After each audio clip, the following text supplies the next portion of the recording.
আসসালামু আলাইকুম গাইস। আজকে বলেছিলাম যে আপনাদেরকে সৌদি আরব মসজিদে যে ইফতারি দেয় সেটা দেখাবো বলে তাই চলে আসলাম।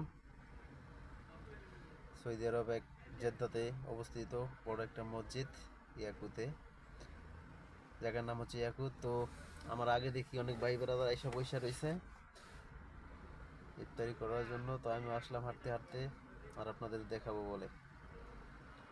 তো দেখতেছি অনেক মানুষ, শত শত মানুষ আসছে।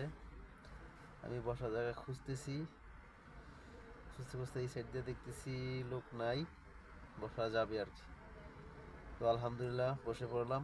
বসে একটু ফোনটা বের করে বলছি দেখাই আপনাদেরকে ইফতারি কি কি দেবে আর দিয়েছি।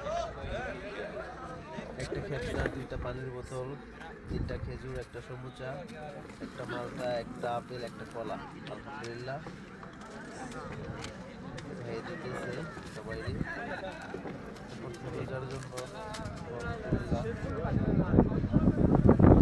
সবাই দোয়া করবেন যাতে 30টা রোজা রাখতে পারি।